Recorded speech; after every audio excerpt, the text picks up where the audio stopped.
Ang nakaraan. Nung hindi ako makatiis, tinanong ko si Tatay Nando. Tay, nasan nga po pala si Sir James? Ay, nasa eskwelahan niya. May tutorial class siya sa mga bata at ang mga 2 oras pa bago pa siya makabalik dito. Ganun po ba? Pwede po kayang puntahan ko na lang siya doon? Ay, abay, oo naman. Para makita mo rin ang building na ipinatayo ng mami mo at ang mga bagong pinasimulang constructions. Mga 5 minuto mo lang nalalakarin iyon. Gusto mo, samahan na kita. Naku po tay, wag na. Ako na lang po. Ang plano ko po kasi susurprisahin ko na rin si Sir James.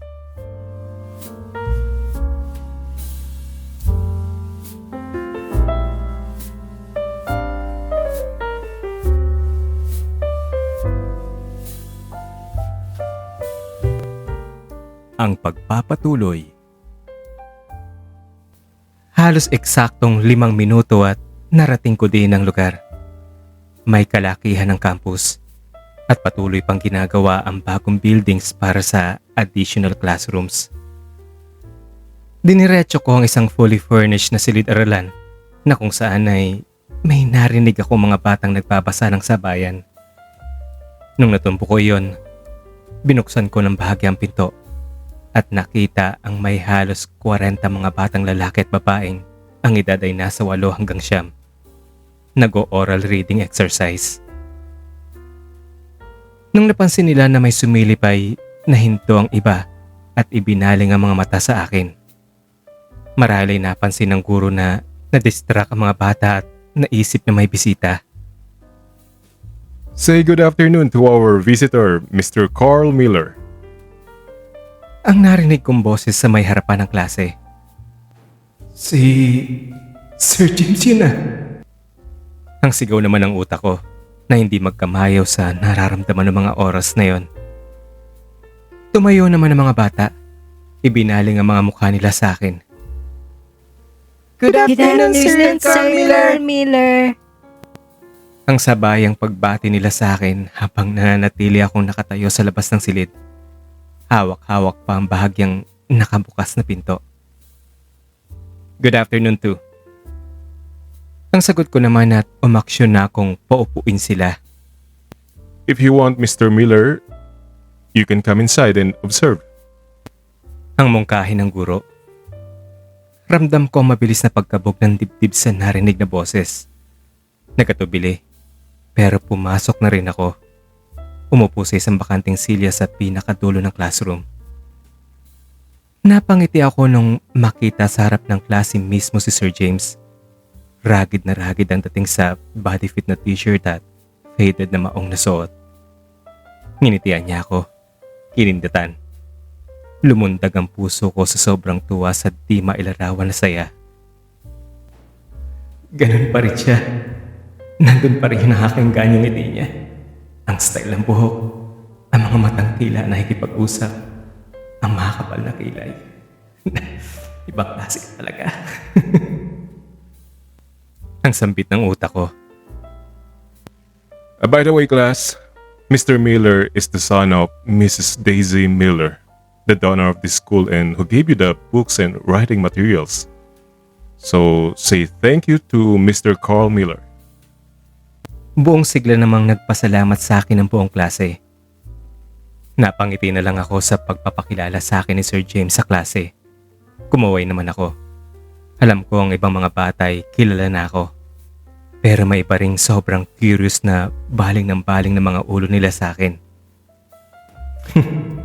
Siguro naninibago ang mga ito sa bisita nilang matangkad, mistiso at sobrang gwapo. Ang biro ko sa sarili ko. Pinagmasdan ko lang ang mga kilos at galaw ni Sir James habang pansin ko naman ang pagpapa-impress niya sa akin. Kinikilig ako sa ayos na iyon at kahit hindi kami nag-uusap, tila may connection ng bawat galaw at ang mga iniisip namin. Nasa ganong ayos ako, nakatingin lang sa kanya nung hinaplos-haplos ko ang dibdib para ipadama sa kanya na walang nagbago sa akin. Hindi ko alam kung ano ang interpretasyon niya sa ginawa ko, pero nabigla na lang ako nung tumayo siya sa harap ng klase at biglang hinubad ang t-shirt niya. Naguluhan ng mga bata sa nakita sa sir nila. Siyempre nagtanong ang mga ito kung bakit hinubad ng sir nila ang t-shirt nito. Okay, class. If some of you keep on looking to our visitor, I will not put on my shirt back. All of you should focus your attention to me and to me only. I mean, all of you. Is that understood? Sumagot naman ang mga bata ng sabay-sabay ng yes sir. Okay. After 5 minutes and no one will turn his head towards our visitor, I will do that. At muling sumagot ang mga bata ng yes sir. Parang malalaglag ako sa upuan sa pigil na pagtawa sa ginawa ni Sir James na iyon. Ang totoo, hindi ko na ina-expect na huhubarin pa niya ang t-shirt base sa pangako niya upang ipakita sa akin na walang nagbago sa kanya. Sa ganong awkward na sitwasyon ba naman, sa harap pa ng klase, feeling ko pulang-pula ang pisngi ko sa halos di mapigil na pagtawa habang ramdam ko ang pigil ding pagtawa ni Sir James sa ginawa niya.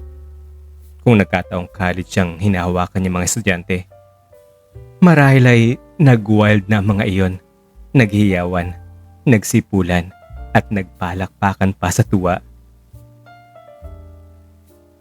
Wala na akong nagawa kundi ang pagmasdan ng hubad niyang dibdib. Sa nasaksihan ko, may kakaibang pakiramdam na gumapang sa katawan ko. Ang pagnanais na mayakap siya. Ramdam ko ang sobrang pananabik sa kanya. Hindi maiwaksi ang paghanga sa nakitang matipuno at napakagandang hugis ng umpok ng dibdib at ang walang kataba-tabang six-pack abs niya. Ang ganda talaga ng katawan ng idol ko. Yun na lang nasabi ko sa sarili ko. Pero higit na nagpalambot sa puso ko ay ang parte ng dibdib niya kung saan ay nandun ang peklat sanhi ng pagkudlit niya sa balat niya, pagpapatunay na mahal niya talaga ako. Napabuntong hininga ko. Biglang naging seryoso at mangiyak-ngiyak sa sobrang galak.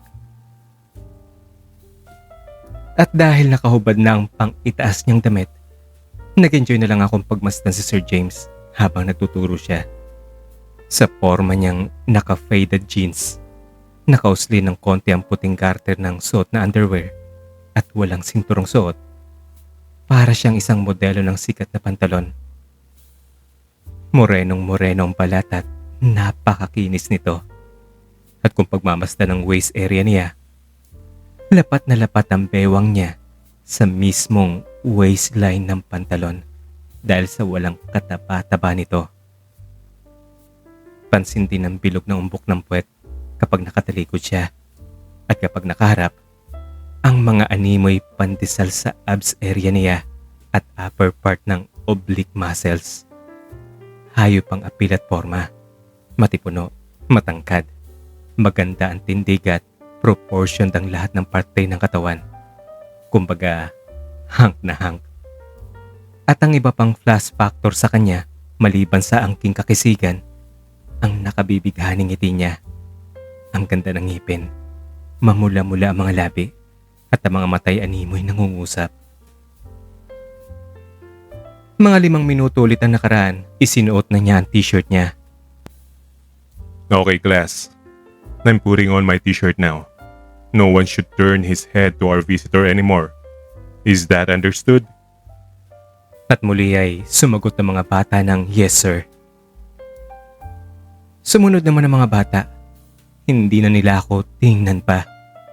Pero maya-maya habang nakatayo si Sir James, bigla na lang siyang na-outbalance at napasandal sa dingding. Hawak-hawak ng isang kamay ang kanyang ulo. Tumayo ang ilang mga bata at lumapit sa sir nila.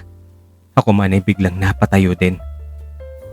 Sir, ano pong nangyari sa inyo?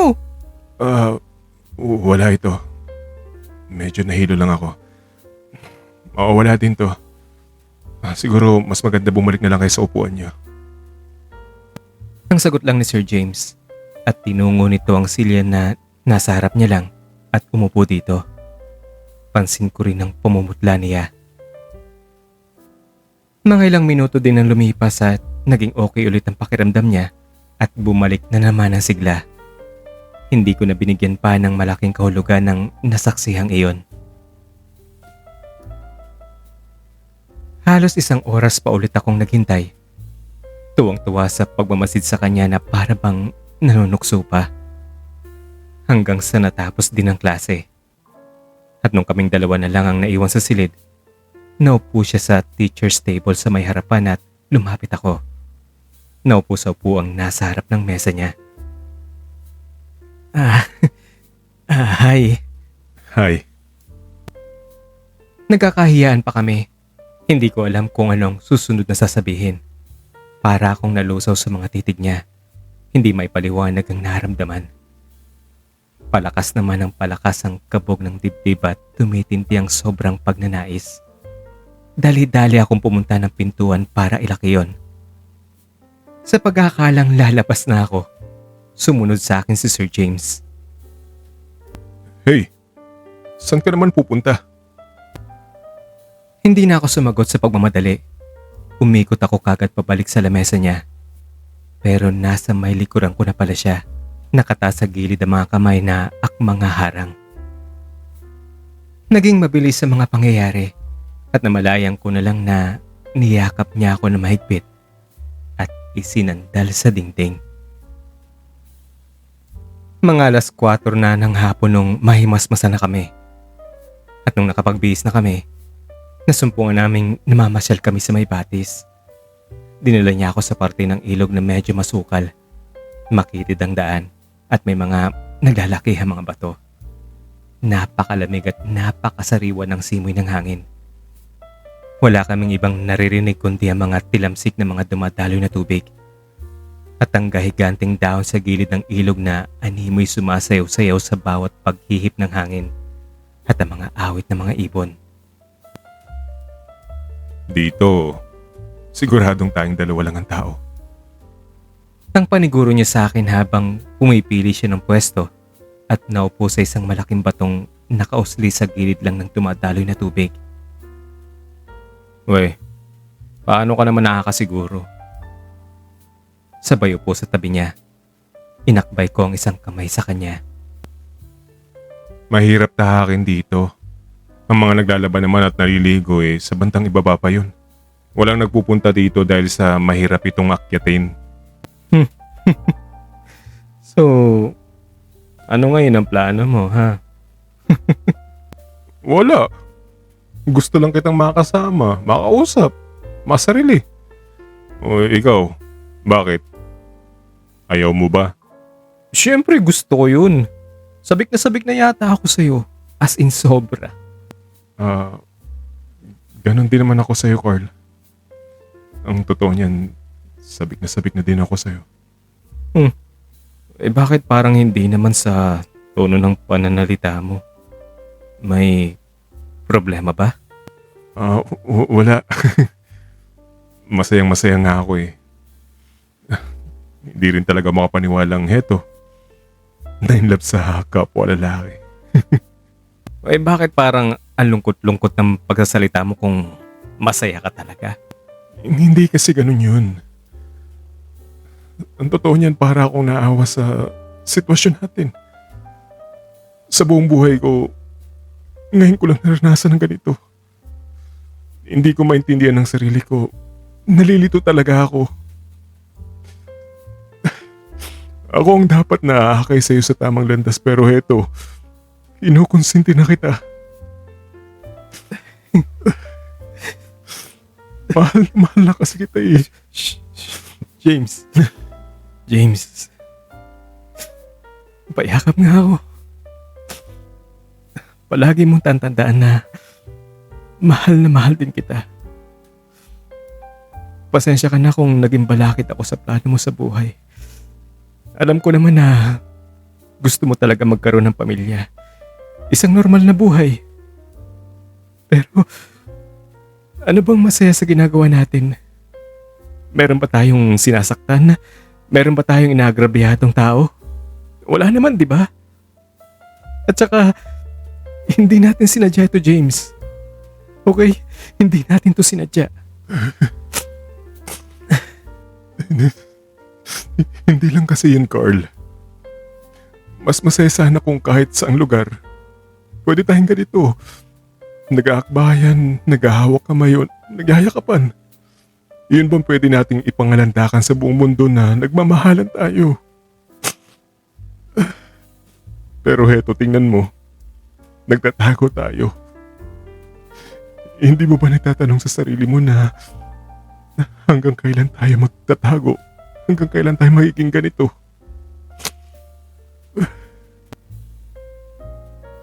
Hindi na ako sumagot pa. Tumago sa puso ko ang sinabi niya. Napaisip akong bigla at gumapang sa buong katawan ko ang pagkahabag sa sarili sa kalagayan namin. Tama si Sir James. Hanggang kailan kami magtatago? Buong buhay pa? At kung isang araw may nakaalam nito, kaya ba namin panindigan ang relasyon namin? Iyon ang mga tanong na sumagi sa isip ko. Niyakap ko na lang siya ng mahigpit. Hinaplos ang buhok, hinalikan ng noo, at pinahid ng mga kamay ko ang luha niya sa pisngi niya. Niyakap na rin niya ako. Hinalikan din ng noo ko, ang pisngi. Nasa ganong ayos kami nung madayo ang paningin ko sa itaas ng puno ng niyog na nasa di kalayuan. Puwisit, may tao yata at mukhang nakatingin sa amin. Ang sambit ng utak ko. Bigla akong nataranta at itinulak si Sir James sa tubig. Ano ka ba naman? Salbahe ka, ba't mo ako tinulak? Ang pagtatakang tanong niya, nakasampa na sa batong upuan ko ang dalawang kamay niya.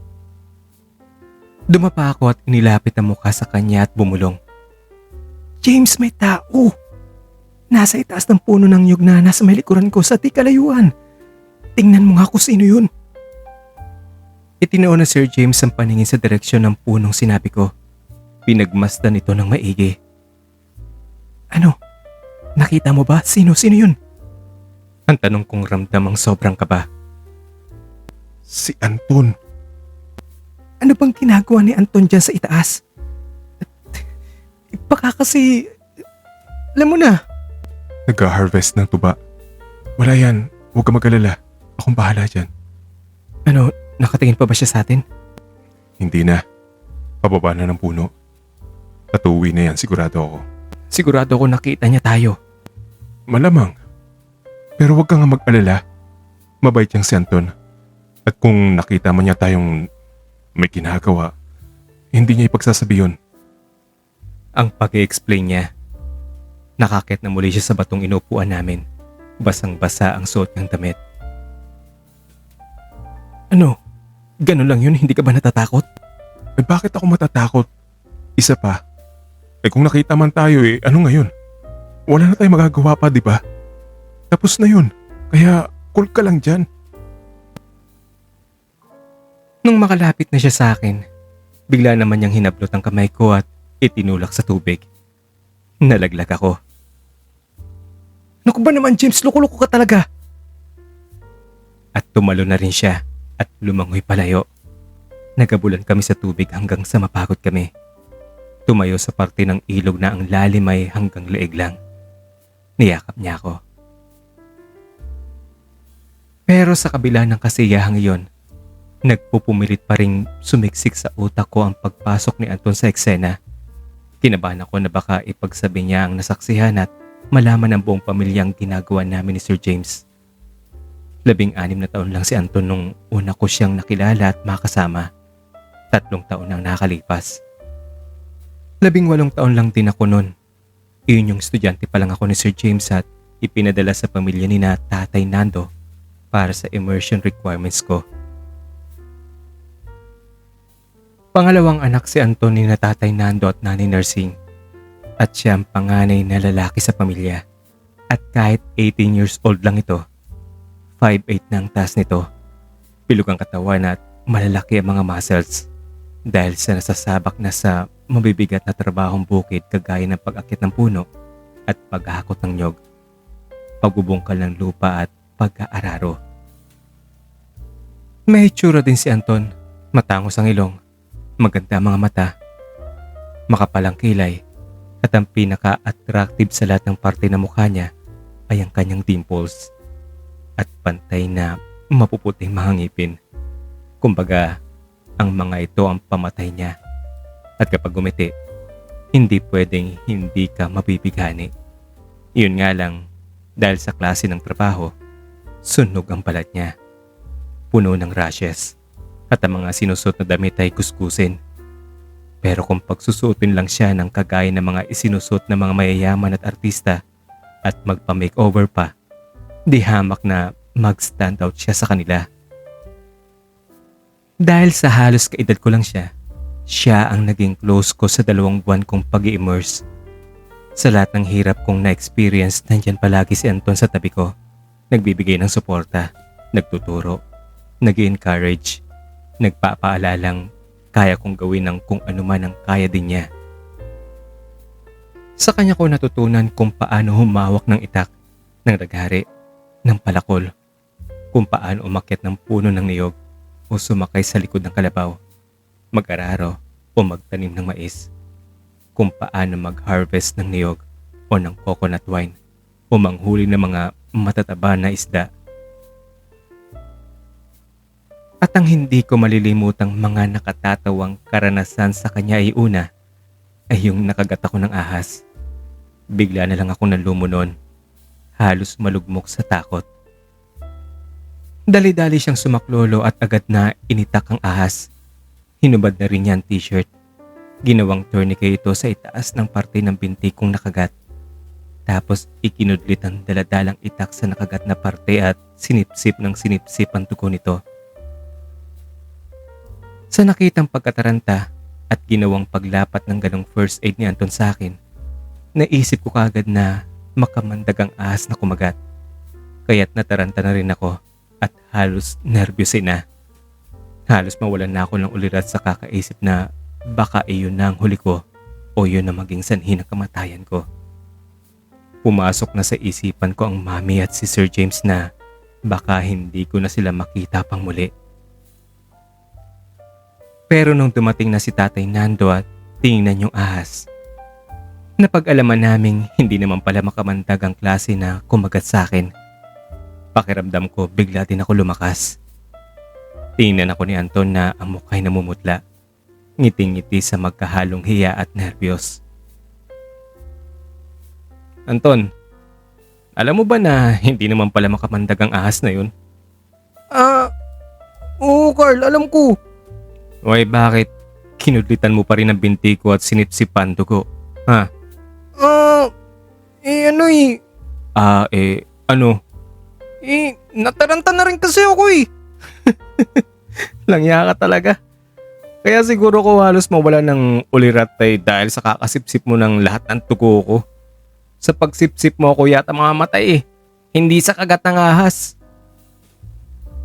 At nagtawanan lang kaming tatlo ni na Tatay Nando. Pero sa pangalawang insidente, doon ko na talaga natuunan ng konting pansin si Anton. Nakiliti kasi ako sa ginawa niya sa akin.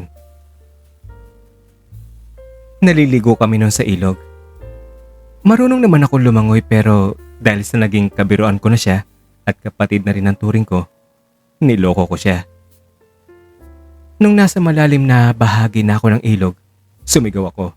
Nagkunwaring nalulunod at sumisigaw ng saklolo. Ang ginawa ko pa'y lumubog pa ako sa tubig. Mabilis naman niya akong sinaklolohan. In fairness, magaling siya sa pagsagip. Dahil na rin siguro sa angking lakas, madali niya akong nabuhat hanggang sa baybayin ng ilog. Nagkunwari akong walang malay. Hindi pa rin gumagalaw kahit na inilapag na niya ako sa may damuhan. Taranta niyang tinatawag ang pangalan ko. Hablot-hablot ang braso ko pa noong mga oras na yon. Inilapit niya ang tenga sa mukha ko. Pinakinggan ang paghinga. Nagkunwari naman akong hindi na umihinga kaya't sa pag-akalang nalunod talaga ako. Pinamp ng mga kamay niya ang dibdib ko. Hindi pa rin ako gumagalaw. Ibinuka niya ang bibig ko at kahit nangingimi, sinabayan na rin ng mouth to mouth. Pump sa dibdib, buga ng hangin sa bibig ko, na di magkamayaw.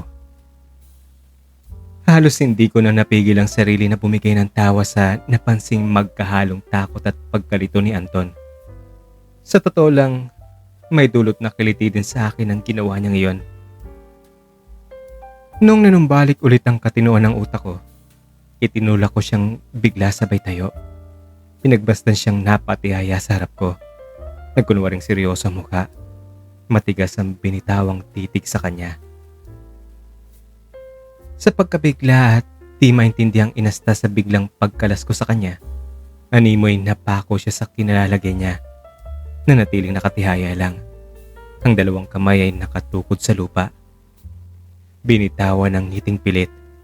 Bakas ang pagkalito sa mukha. Nagpang-abot ang mga kilay at ang mga mata ay nakatutok lang sa akin. Nagtatanong kung ano pa talaga ang gustong mangyari o ibig sabihin. Nanatili siyang ganon. Hinihintay ang kung anumang salita ang lalabas sa bibig ko. Pero wala akong binitawang salita. Bagkos ang bulalas ko ay, "Huli ka!" Sabay bitiw ng malakas at may halong pang-asar na tawa. Isang mura lang ang naisagot niya sa akin. Pakiwari niya ay naisahan siya. At simbilis ng kidlat, dali-dali na siyang tumindig at akmang habulin na ako. Tumakbo naman ako, sabay tukso sa kanya ng, "Tol, promise, kung nakita mo lang sana ang itsura mo, simputla ng papel ang mga labi at mukha mo. Mas mukha pang ikaw ang nalunod kaysa sa akin eh." "Nervyoso ka pala, tol. Grabe ka." Halos sumakit naman ang tiyan ko sa kakatawa habang tumatakbo at nakabuntot siya. Nagabulan kami at nung magpang-abot, nagpambuno at pagulong-gulong na sa lupa sa pagtatagisan ng lakas. Tapos nyon, tawanan at nung mapagod na, naligo ulit sa ilog. Ganyan kami ka-close ni Anton sa 2 buwan kong immersion. Kung si Sir James ang dahilan at nagtulak sa akin upang magbago ng pananaw sa buhay, si Anton naman ay gumabay sa akin sa hirap na dinaanan sa pag-adjust patungo sa tuluyan ko ng pagbabago. Kapag nandyan si Anton, nalilimutan ko ang lahat ng hirap sa pag-a-adjust at sa pagpigil sa paghanap ng katawan sa mga nakagawian. Pag magkasama kami, walang oras na di kami nagtatawanan o naghaharutan. Kapatid na talaga ang turing namin sa isa't isa. Wala nang kimihan. Kuminsan nga, may pikunan pero nawawala din. At hahantong ang lahat sa tawanan o kaya'y habulan o wrestling. At marahil ay dahil na rin sa wala akong kapatid, napakagaan ang loob ko sa kanya. At wala rin ako naramdamang mali siya. Iyan ay dahil hindi naman talaga lalaki ang hanap ko. In fact, sa panahong iyon, litong-lito ako sa di maipaliwanag na sobrang pag-a-idolize kay Sir James. Iyan ang matinding bumabagabag sa isipan ko sa mga panahong iyon. Kinagabihan nung araw na nagkunwari akong nalunod, nag-iinuman kaming dalawa ni Anton sa loob ng kwartong ipinagamit sa akin ni Tatay Nando. Kaming dalawa lang. Sa papag kami nakaupo paharap sa isa't isa. Nung medyo nalasing na, napunta ang usapan sa mga karanasan. "Di ba 16 ka pa lang, tol?" Oo. "Eh di, paano yan? Ano, naka-experience ka na ba?" Nang ano naman? "Nang ganito." Binilog ko ang kanang palad.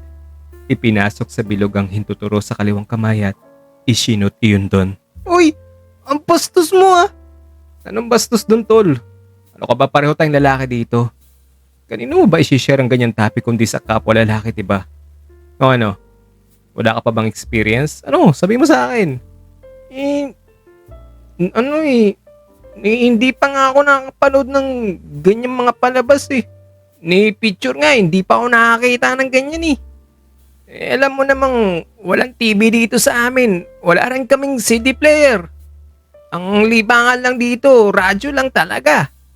Talaga ba? Kahit na ganun, hindi mo pa naranasan? Kanino ko naman gagawin yan, di ba? Wala naman akong girlfriend. Sandali nga. So, ang ibig sabihin, kanina lang naganap yung ano mo sa tabi ng ilog at sa akin pa talaga. Ano? Umamin ka. Sinaulo ka talaga. Oo nga, tol. So, paano yan? Hindi mo na ako malilimutan yan. Hindi nga, tol. Ano, nagustuhan mo ba yung kanina? Sabihin mo. Ano? Sabihin mo na, umamin ka na. Hindi ko alam eh. Parang, ganun bang feeling nun? Sabi ko na nga ba eh, nagustuhan mo. Kaya pala, hindi ka nakatayo kaagad, no? Oo nga eh. Eto tol, tatanungin kita. Gusto ko magsabi ka ng totoo. Ano? All by myself ka na ba? On my own? Ganon? Ha? Ano naman yun? Di yung sariling pagsisika para makaraos sa hirap ng buhay. Alin dun? Yung ganito ba? Yung ganito, yung parang, yung ganito. Ang pagmumuestra niya na parang nagbibingo. Oo, yan na nga yun. Ang totoo, nag-try ako kaso hindi ko talaga alam eh. Hanggang doon lang yun. Sa buong buhay mo, hindi ka pa nakakarating doon sa pinaka-tuktok? Hindi pa eh. Hindi talaga ako marunong eh. Sumasakit na lang ang kamay ko, di ko pa rin makuha. At dahil sa mga nalaman kong iyon, natatawa man ay itinuro ko sa kanya ang tamang paraan.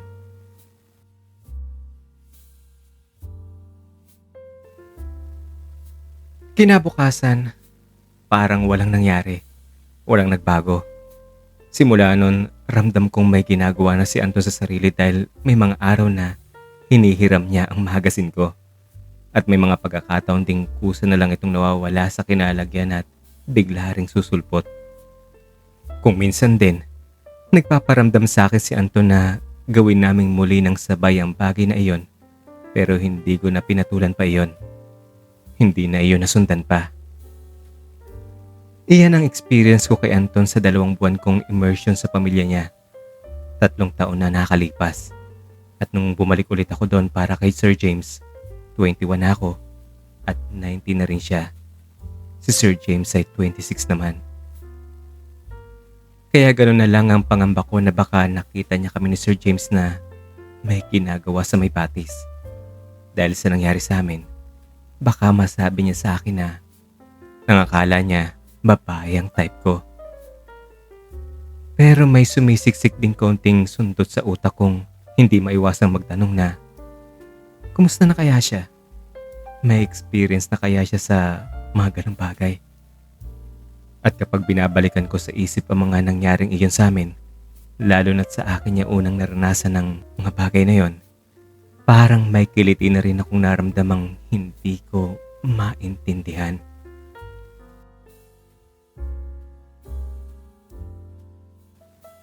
Napakasaya ko sa araw na iyon sa muli naming pagsasama ni Sir James pagkatapos ng 1 taong malayo kami sa isa't isa.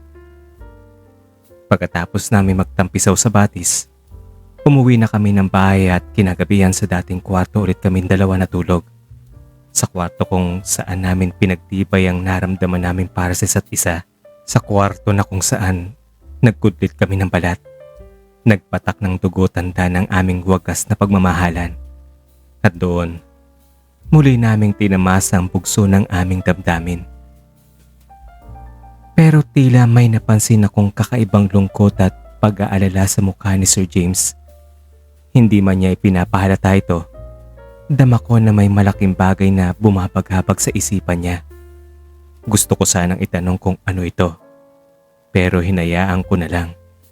Isiniksik sa isip na baka kapag handa na siya, ay sasabihin din niya sa akin kung ano man iyon. Kinabukasan, umalis si Sir James papuntang syudad at may prospective sponsors daw sa project at gusto makipag-usap. doon na rin daw siya matutulog dahil may iba pa siyang asikasuhing bagay-bagay na may kaugnay din sa eskwelahan. Gusto ko sanang samahan siya pero hindi siya pumayag. Gawa ng hindi naman daw siya magtatagal doon. Kampante naman ako na iyon talaga ang rason kung bakit siya alis sa mismong araw pa kung kailan nandun ako. Dahil ako nalang mag-isang naiwan, hinanap ko si Anton para hindi naman ako mabagot habang wala si Sir James. Pero napag-alaman ko na lang kay Tatay Nando na nagpunta daw ito sa kalapit barangay, sa bahay ng pinsan niya. Laking pagtataka ko dahil nung pagdating ko pa lang, excited siyang makita ko. At ang sabi pa nga niya ay pupunta kami sa ilog at maliligo doon, manguhuli ng isda at mag-iihaw. Dating ginagawa namin. Higit sa lahat, may papakita daw siyang sorpresa sa akin. Ang kubo sa tabi ng ilog na ginawa niya para sa akin. Kaya hindi ko lubos maintindihan kung bakit bigla na lang siyang umalis. Inisip ko na lang na baka importante din yung pinuntahan niya. Dahil wala si Sir James at si Anton, ibinuhos ko na lang oras sa pag-iikot sa barangay kasama si Dodong, ang 17 anyos na nakababatang kapatid ni Anton. Nakikipag-usap ako sa mga tao, sa kapitan. Hinihingi ang mga feedback nila tungkol sa school na donated ng mami at mga sponsors. At ang pagpapatakbo nito ni Sir James, inalam ko na rin ng mga pangangailangan pa nila kaugnay sa project, kagaya ng mga libro, papel, mga lapis at ballpens, upuan, mesa, chalks, at iba pa. Mainit naman ang pagtanggap ng mga tao sa akin. Palibasa kasi mami ko rin na sumasagot sa mga pangailangan ng mga batang mag-aaral. Bawat bahay na nabibisita ko, inaalo kami doon na mananghalian. May isang bahay din kaming napaunlakan. Yung iba naman ay nag-aalok ng inuman. Yung indigenous wine na gawa sa niyog at may napaunlakan din kami ni Dodong. Mag-alas 5 na ng hapon nung maisipan kong bumalik na kami ni Dodong ng bahay. Mamula-mula na ang pisngi dahil sa may kaunti ding nainom sa ilang mga umpukang nadaanan namin. Parating pa lang kami, napansin ko nang nagigitarang si Anton. Nakaupo sa ilalim ng puno ng nara sa gilid ng bahay ni Tatay Nando. Nung nasa harap na niya kami, pinagmasdan ko siya ng maigi. Halatang nakainom at di mapigilan sa mukha ang matinding lungkot. Hindi siya umimik at patuloy pa rin sa pagigitara na tila hindi kami nakikita. Hey, kumusta na tol? Ang pagbati ko sa kanya, habang si Dodong naman ay dumiretso na kagad ng bahay, nagpaalam na magpapahinga na muna. Matalas ang isinukli na titig ni Anton sa akin. Tol, may problema ba tayo? Ang tanong kong naguguluhan sa reaksyon niya ngayon. Pero hindi siya sumagot. Ipinagpatuloy ulit ang pagtugtog ng gitara. Halatang ayaw niya akong pansinin. Ang ginawa ko'y umupo ako sa tabi niya. Tol, may galit ka ba sa akin? Sabay tapik ko sa likod niya. Huminto naman siya sa ginagawa niya. Nanatiling nakayoko at pabulong na nagsasalita. Sino pa naman ako para magalit sa anak ng taong nagpapaaral sa akin at sa itinuturing kong kapatid? Nabigla ako sa binitawan niyang salitang iyon. Kahit napabulong lang iyon, klarong-klarong nasagip iyon ng mga tenga ko. Bakit tol? Ano bang problema? Lasing ka Hindi ako lasing, Carl. Nakainom lang ako. At wala kang pakialam kung nakainom ako Hindi mo naman ako kaano-ano di ba? Oy, kung ganun, ano ba ang drama mo? Kahapon nung dumating ako, excited mong sinabi sa akin na pupunta tayo sa tabing ilog at ipapakita mo yung kubong ginawa mo para sa akin. Tapos ngayong araw na to, umalis ka pala na hindi ka man lang nagpaalam sa akin o kay Sir James. Alam mo bang ngayong araw na ito wala akong kasama? Buti na lang nandiyan si Dodong. Umamin ka nga sa akin, ano pa nangyayari sa'yo? Ganun! At pati na rin ba si Dodong dumaan na rin sa mga kamay mo? Tol, ayusin mong pananalita mo Baka di ko mapigilan sarili ko masaktan kita. Pasalamat ka't alam ko nakainom ka. Ay, bakit? Dahil ba sa totoo ang sinabi ko? Si Kuya James, kala mo di ko nakita yung ginawa nyo? At ako, di ba ikaw ang nagturo sa akin kung paano gawin yon? At ngayon si Dodong naman, ha? Sira ulo ka? Mag-iingat ka sa mga sinasabi mo, ha? At nakita ko na lang ang pagbagsak ni Anton sa damuhan. Haplos ng isang kamay ang dugo ang bibig at ang gitara niya ay naitapon sa di kalayuan. Sige Carl, bugbugin mo ako. Ganyan ka naman talaga, di ba? Sige. Kahit anong gawin mo sa akin, gawin mo.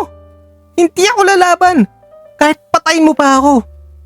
Iyan ay dahil anak ka nang nagpapaaral sa akin at sa kapatid ko. Mahirap lang kami. Kayang-kaya akong gawin ng anumang gusto mo. Tol, sorry. Sorry sa nagawa ko. Ano ba nangyayari sa'yo? Ano bang nagawa kong kasalanan sa'yo, ha? Magsabi ka nga sa akin ng totoo. Nanatili lang siyang nakayoko. Pahid-pahid ng isang kamay ang luhang tumataloy sa pisngi. Hinayaan ko na lang siya muna. At dahil sa ayaw pa rin magsalita ni Anton, naisipan kong tumayo at iwanan na lang sana siya. Okay. Kung ayaw mo pang magsalita o sabihin kung ano man yung nasa isip mo, kung ano man yung bumabagabag sa isipan mo, sige, aalis na lang muna ako.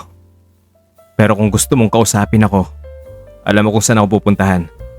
Nasa kwarto lang ako. Carl, huwag kang umalis, pwede ba? Okay, sige. Pero sabihin mo naman sa akin, Tol. Ano bang problema? Pwede ba doon tayo sa tabing ilog? Sa kubong ginawa ko para sa'yo. Sige. Ano bang meron doon? Wala lang. Gusto lang kitang makausap. Mag-alas 6 na ng gabi nung makarating kami ni Anton sa kubong ginawa niya. Sa pangpang ng ilog. Sa labas lang nito ay makikita ang abot tanaw at tuluyang paglubog ng araw habang sa kabilang banda ay makikita din ang pag-akyat ng bilog na buwan. Napakaganda ng tanawin. May kalamigan ng hangin at dinig na dinig ang ragasan ng tubig sa ilog. Naupo kaming dalawa sa damuhang gilid lang ng pangpang. Okay, nandito na tayo. Ano bang gusto mong pag-usapan natin? Hindi mo ba ako namimiss? Anong klaseng tanong naman yan? Siyempre namimiss kita. Pag nainip na nga ako sa trabaho sa syudad, ang lugar na ito kaagad ang pumapasok sa isip ko. At siyempre, naisip ko yung mga harutan natin, yung wrestling nating dalawa, yung mga kalokohan natin. Teka nga, bakit mo ba naitanong yan? Si kuya ba? Namimiss mo din yun? Ang tukoy niya kay Sir James na simula nung inampun ng pamilya ay tunay na kuya na ang turing nila. Hindi niya binigyang pansin ang tanong ko. Napahinto ako sa hindi inaasahang pagpasok sa pangalan ni Sir James sa usapan. Siyempre naman. Guru ko yun eh. Kung hindi dahil sa kanya, baka hindi ako nakapunta dito o hindi makakarating dito. Hindi tayo magkakakilala, di ba? Ang sagot kong hindi nakatingin sa kanya. Napabuntong hininga siya. Natahimik sandali. Mahal mo ba si Kuya James? Hindi ko maintindihan ang mararamdaman sa narinig. Kung papatulan ba ang tanong o mapipikon. Pero nanaig pa rin ang pagkontrol ko sa sarili. Hindi ako nagpahalata. Oo naman. Marami akong natutunan sa buhay dahil sa kanya. At hindi lang din naman ako nagmamahal sa kanya, di ba? Lahat kami mga naging estudyante niya, mahal-mahal siya. Ang ibig kong sabihin, yung romantikong pagmamahal, hindi ang ganyang klase ng pagmamahal. Ano bang klaseng tanong yan, Anton? Diretsahin mo nga ako. Ano ba talaga ang gusto mong tumbukin, ha? Okay, sorry. Nakalimutan kong wala pala akong karapatan. Sinubukan ko lang namang itanong yun dahil simula nung maging close tayo, wala naman talagang tayong sekreto, diba? Hindi nga ligid sa kalaman mo na wala pa akong karanasan nung maging magkaibigan tayo. At hindi rin lingid sa'yo na wala pa akong kamuwang-muwang kahit sa... Alam mo na, ikaw pa nga nagturo sa akin nun, di ba? Pero kung nagbago ka na, okay lang yun sa akin. Sino nga lang ba ako sa buhay mo? Isang hamak na anak ng magsasakang pinapaaral ng mami mo. Maging kaibigan nga lang na ganito, napakaswerte ko na. Ang totoo niyan, dapat masaya na ako dun eh. Ano ba pinagsasasabi mo dyan, tol? Ano, ati ka ba? Ang tindi ng tama mo ha. Tigil-tigilan mo yan. Nambiro ko na lang sa kanya. Pag-cool down sa seryosong usapan. Pero nanatili siyang walang imik. Tol, huwag kang magdrama dyan. Hindi ko maintindihan ang papel mo. Ano ba talaga? Ha? Teka nga, hulaan ko ha. Inimbitahan mo ako dito para itanong kung namimiss kita.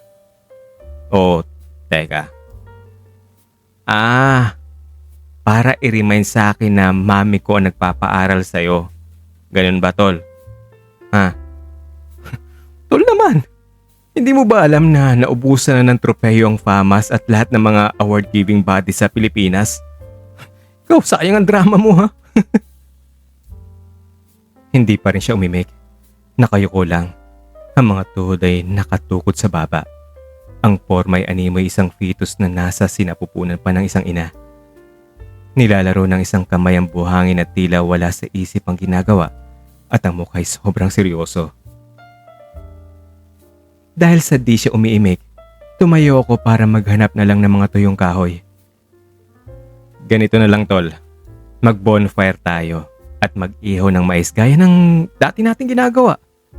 Ganito, mangungulekta muna ako ng tuyong kahoy. Mahal kita, Carl! Ang madalian at halos pabulong na sambit niya. Nakayuko pa rin siya. Parang napako ako ng sandali sa kinatatayuan. Bumalik ako sa kinaupuan at nilapitan siya. Tama ba ang narinig ko? Mahal mo ako? Oo. Hindi pa rin siya natinag sa pagkakayo ko.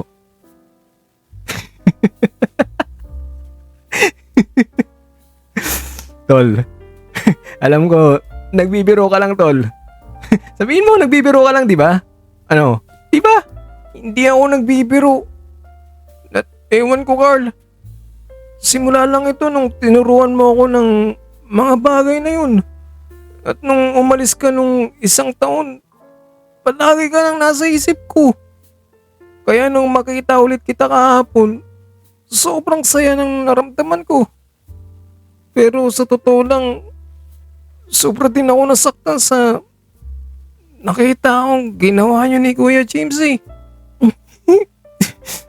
kaya kita tinanong kung mahal mo ba si Kuya James?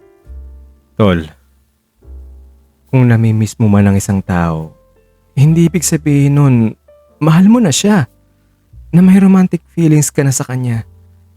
Kagaya ko, namimiss din naman kita. Sobra. Natatawa ako kapag naalala ko ang mga kabulastugang ginawa natin.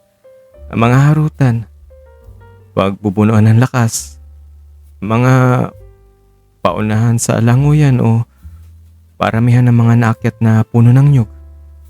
At syempre, namimiss ko sobrang ganitong nag-uusap lang tayo ng kahit ano. Kahit walang kakwenta-kwentang bagay. Pero, hindi ibig sabihin, makikipagrelasyon na ako sa'yo. Kasi kapag pumasok ka sa isang relasyon, dapat sigurado ka sa nararamdaman mo dahil ito'y may kaakibat na responsibilidad. May mga bagay na i-give up, isasakripisyo at ipaglalaban. Hindi ka naman pwedeng pumasok sa isang relasyon na wala kang paninindigan. Unless, naglalaro ka lang talaga. Dahil kung hindi ka sigurado sa isang bagay, paano mo yun ipaglalaban, di ba? Kaya dapat na siguraduhin mo muna kung ang nararamdaman mo man ay totoo. Sagad sa puso at sa isipan mo. Gawan mo ng paraan para suriin ang sarili at matimbang kung totoo nga bang nagmamahal ka o naguguluhan ka lang talaga. Neto, tatanungin kita. Naranasan mo na bang magkaroon ng girlfriend? Hindi pa. Nasubukan mo na bang manligaw? Hindi pa rin. See? That's what I'm saying. Lalaki ako tol at lalaki ka rin. Anong nangyari sa atin nung tinuruan kita ng isang bagay na ginagawa ng mga lalaki ay normal na nangyayari sa mga katulad ng ibang kabataang nag-eksperimento. Nako, nung high school pa, kapag pumasok sa utak ang kalokohan ng magbabarkada, nagpapaunahan pa nga kami. Nagpapatalbugan kung sino mas mas malaki. Pero hindi ako na-inlove sa kanila. Normal lang sa magbabarkada ang gumawa ng kalokohan, gaya ng nangyari ngayon sa atin. Oo, aaminin ko na kapag naisip ko yung mga nangyari sa barkada o kahit iyong sa atin, may kiliti rin akong naramdaman. Pero hindi sapat yun tol para masabi kong mahal ko na yung barkada ko. Yung barkada kong yun. At makikipagrelasyon ako sa kanila.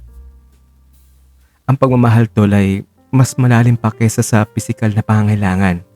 Sa ating dalawa naman, katulad ng pagiging magkaibigan natin, walang pwedeng makapaghiwalay sa atin. Okay, ganito na lang. Para masiguro mo sa sarili mo na mahal mo nga ako, why not focus your attention sa babae muna? Manligaw ka. Subukan mong makipagrelasyon sa babae. Kung pagkatapos mong magkaroon ng girlfriend at hanap-hanapin mo pa rin ako, baka maniwala akong mahal mo nga ako. How about that? Bakit ikaw? Kayo ni Kuya James. Okay. Aaminin ko sa'yo. Dahil wala naman talaga tayong sikreto, di ba? Yes. May relasyon nga kami ni Kuya James mo, pero pinagdaanan namin pareho ang sakripisyo. Ang subuking maglayo sa isa't isa at burahin kung ano man ang naramdaman namin.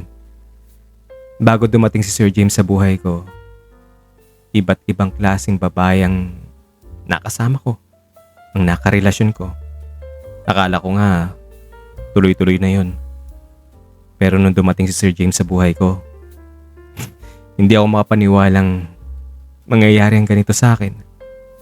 Ang sabi nga ng iba, baka lang daw naghanap lang ako ng father figure dahil sa wala akong naranasang tatay na gumabay sa akin simula nung bata pa lang ako.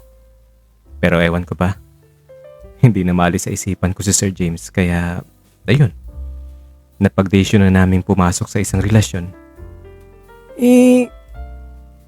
Paano kung si Kuya may iba pala? Para akong natulala sa tanong na iyon ni Anton. Tinginan ko siya. Bakit Anton? May alam ka ba? Hindi na sinagot ni Anton ang tanong ko. Isinukli niya ang isang makahulugang titig. Bakit kaya hindi mo na lang ibaling sa akin yung pag-ibig mo? Anton, hindi ka pa nga nagmamahal. Ang pagmamahal ay hindi kagaya ng isang bagay na pwede mong ibigay sa kung sino man ang taong gusto mong pagbigyan nito. Hindi ganyan ang tunay na pag-ibig, tol. At saka huwag nga natin pag-usapan yan ngayon.